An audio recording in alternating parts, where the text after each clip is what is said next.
అందరికీ శుభోదయం అండి. మంగళగిరి దగ్గర ఉన్న ఎర్రబాలెం గ్రామంలో బాలసుబ్రహ్మణ్యేశ్వర స్వామి వారి దేవస్థానంలో శ్రీమద్ భాగవత సప్తాహ జ్ఞాన యజ్ఞం జరుగుతున్నదండి. ఈ చక్కగా ఈ సప్తాహంలో అందరూ పాల్గొని ఆ స్వామివారి ఆశీర్వచనములు పొందండి. Thank you very much for watching my video. Thank you.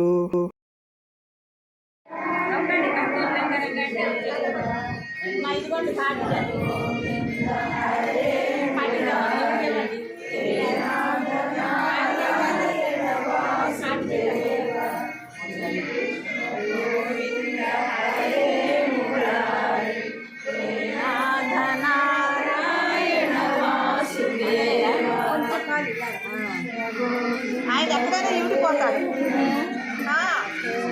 Krishnaiah కదా.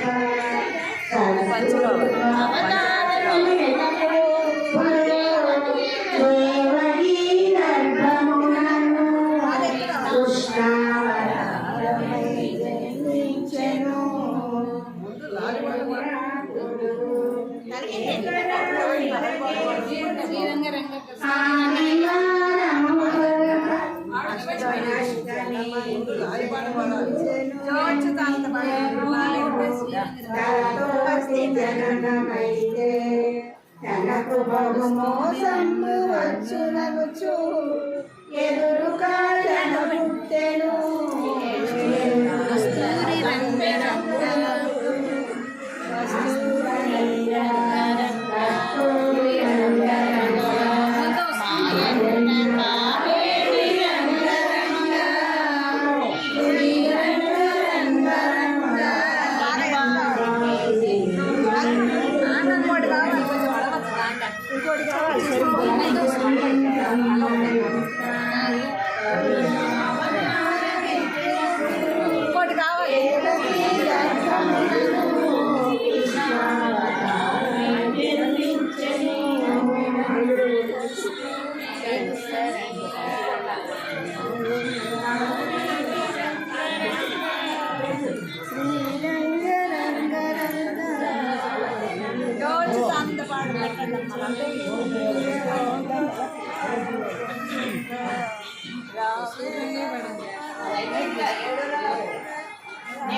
Gracias.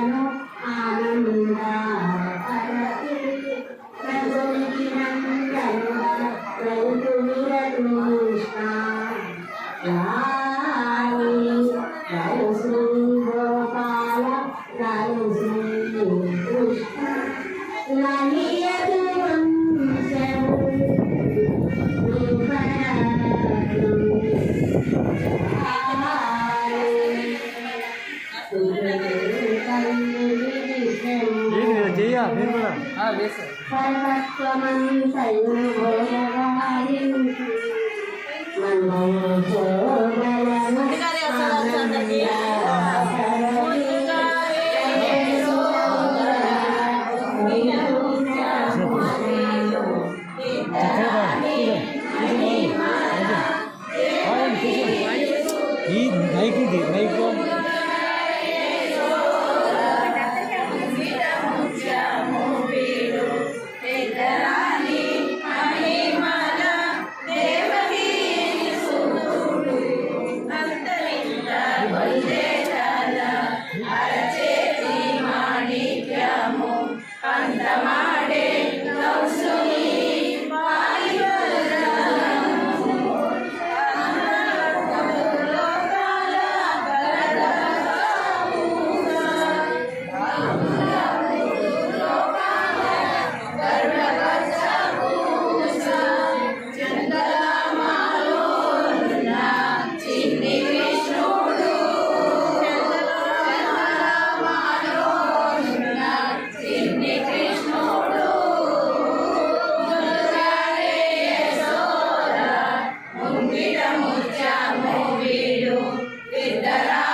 మర్యాదగా ఉన్నాయి.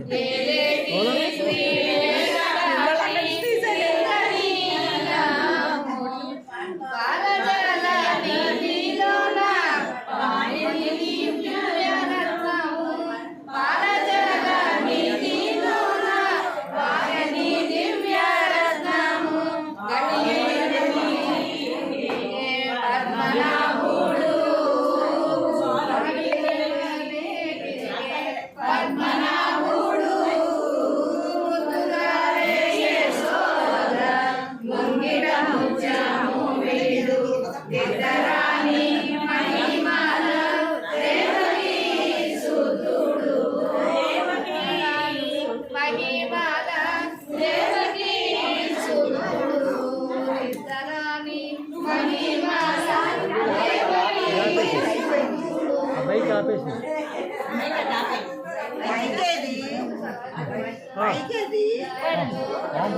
ఆగండి ఆగండి అక్కడ నాన్నగారు పడుతున్నారు. ఆ మైక్ వస్తుందా? బైక్ పనిచేస్తుందా? ఆన్ చేయాలి.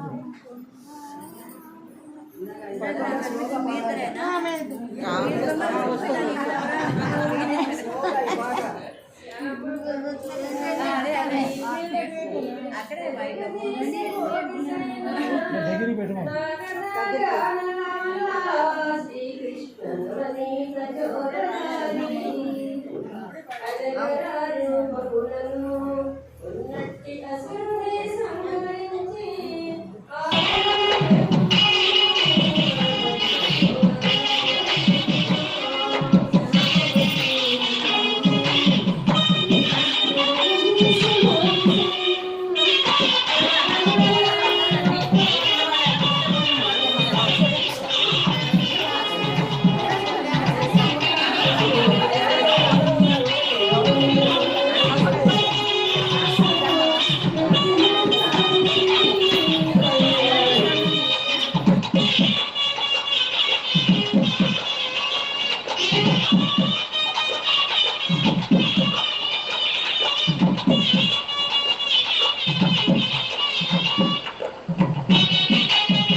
मधुकैट भारे हरे मुरारे मधुकैट भारे हरे मुरारे मधुकैट भारे हरे मुरारे मधुकैट भारे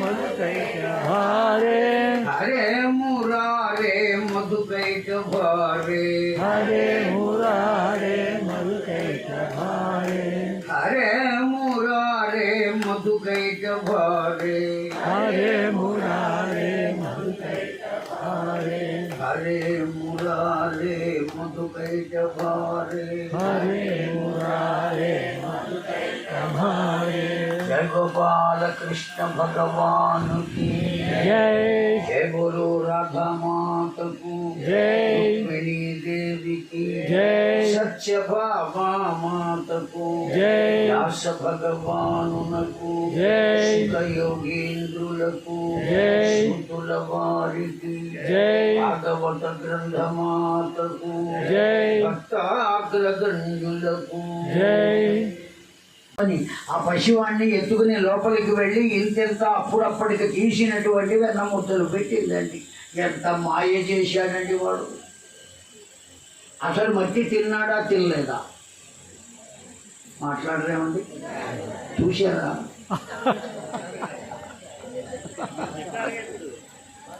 చెప్పిందల్లా నమ్మటమేనా? తిన్నాడండి. ఎందుకు తిన్నాడు అనేది ప్రశ్న. అప్పుడు కానీ వాడి లీల మనకు అర్థం కాదు. మట్టి తిన్నాడు అనేటువంటిది భాగవత గాథ, కానీ ఎందుకు తిన్నాడు అనేటువంటిది కావాలి. మీకు తెలిసి ఉండవచ్చు, అయినా చెప్పడం నా ధర్మం కనుక నేను చెబుతున్నాను. ఇప్పటికి 3 జన్మల నుంచి భగవత్ సేవ చేస్తున్నటువంటి వారు అక్కడ ఉన్నారు. ఆ గోపికలంతా 3 జన్మల నుంచి. ఎవరు వాళ్ళు ఆ గోపికలు? మనం చెప్పుకున్నటువంటి అవతార విశేషాల్లో 4వ అవతారము నరనారాయణులు. ఆ నరనారాయణులు ఇద్దరూ తపస్సు చేస్తున్నారు బదరీ క్షేత్రంలో. విశాల నగరం అంటారండి, కానీ అసలు పేరు విశాల నగరం. ఆ బదరీ చెట్లు ఉన్నాయి కనుక మనం వాటిని ఏమన్నామంటే బదరీ క్షేత్రం అన్నాం. బదరీ ఫలములు, అక్కడే భగవంతుడు నివసించాడు దేవభూమిలో. ఇప్పటికీ ఉన్నాడు, మనం వెళ్ళి చూసి వస్తున్నాం. అక్కడ 6 నెలలు, ఆ 6 నెలలు అయిపోయిన తర్వాత మళ్ళీ ఇక్కడికి వచ్చేటువంటి తల్లి ఒకరు ఉన్నారట. ఆవిడే ఇందాక పాట పాడారట, వారు చెప్పారు. బదరీ క్షేత్రంలో 6 నెలల పాటు ఉండి ఆ భగవంతుని సేవ చేసుకుని ఆ తల్లికి పాదాలకు నమస్కారం చేద్దాం. ఎంత దివ్యత్వం అండి. కనుక అక్కడ కూర్చుని తపస్సు చేస్తున్నారు నరనారాయణులు ఇద్దరు. ఎవరు తపస్సు చేస్తున్న వాళ్ళ తపోభంగం కావించడం ఎవరి లక్ష్యం? దేవేంద్రుని యొక్క లక్ష్యం. కనుక రంభ, మేనక, తిలోత్తమ, అప్సర, ఘృతాచి ఇలా పేర్లు కలిగినటువంటి దేవలోక అప్సర కాంతలను పంపించాడు తపస్సు చెడగొట్టడానికి. వాళ్ళు విశ్వ ప్రయత్నం చేశారు, తపస్సు భగ్నం కాలేదు. సరిగదా ఆ నారాయణుడు తన ఊరువుల మీద ఓ దెబ్బ వేసుకున్నాడండి. అలా వేసేటప్పటికీ అక్కడి నుంచి ఒక సౌందర్య రాశి ఉద్భవించింది. ఎంతమంది ఉద్భవించారు? ఒక ఆవిడ కాదట, ఎంతమంది దేవలోకం నుంచి వచ్చారో అంతమంది ఉద్భవించారు. ఊరువుల నుండి వచ్చారు కనుక వాళ్ళను ఏమని పిలిచారు? ఊర్వశులు అని పిలిచారండి. వాళ్ళు ఎట్లా ఉన్నారట? దేవలోకం నుంచి వచ్చిన అప్సరకాంతల కన్నా సౌందర్యంగా ఉన్నారు. సిగ్గుతో తలదించుకున్నారు. ఆ పరమాత్మ పాదాల మీద పడి, నారాయణుని పాదాల మీద పడి నమస్కరించి, మమ్ములను శపించవద్దయ్యా, నీ తపోభంగం చేయడానికి ప్రయత్నం చేయడానికి కారణం మేము కాదు. ఎవరు కారణం? దేవేంద్రుడు కారణం. కార్యం మేము, కారణం అతడు.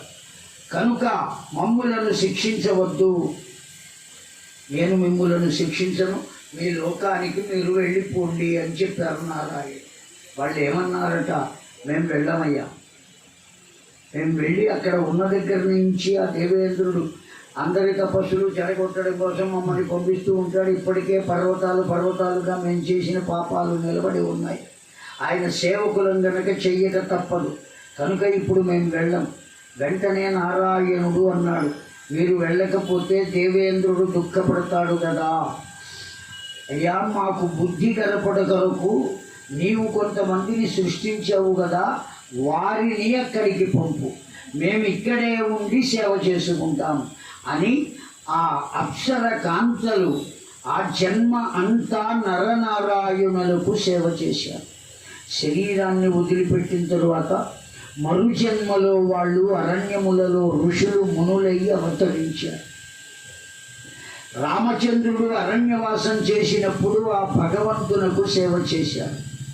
ఇప్పుడు ఆ ఋషులు మునులే ఇక్కడ గోపకాంతలై అవతరించారు. అర్థమైందా అండి? కనుక ఎన్ని జన్మల నుంచి సేవ చేస్తున్నారు? భగవత్ సేవ 3 జన్మలు, ఇది 3వ జన్మ. ఆ భగవంతుని సేవ చేసుకుంటున్నారు వాళ్ళు. అంతగా అన్ని జన్మల నుంచి భగవత్ సేవ చేసేటువంటి వారి పాదముల చేత స్పృశింపబడిన నేల, మట్టి ఎక్కడ ఉన్నాయి? నంద గోకులంలో ఉన్నది. ఎందుకంటే వాళ్ళు ఆ గోపకాంతలంతా గోకులంలో ఉన్నారు కనుక అక్కడ ఉన్నది మట్టి. వాళ్ళ పాదాల చేత స్పృశింపబడింది కనుక. ఏమండి, అంత పవిత్రమైన మట్టి ఇక్కడ ఉంది, వాళ్ళ పాదాలతో తాకబడింది. అది కేవలం ఇంత పవిత్రమైన మట్టి ఎక్కడ ఉన్నది అంటే నందగోకులంలో మాత్రమే ఉన్నది, ఇంకెక్కడా లేదు. పరమాత్మ ఆలోచించాడటండి, ఇంత పవిత్రమైనటువంటి మట్టి అన్ని లోకాలకు చెందాలి అని ఆలోచించాడట. 14 లోకాలు ఎక్కడ ఉన్నాయండి? ఆయన బొజ్జలో ఉన్నాయి. కనుక ఇంత పవిత్రమైనటువంటి మట్టి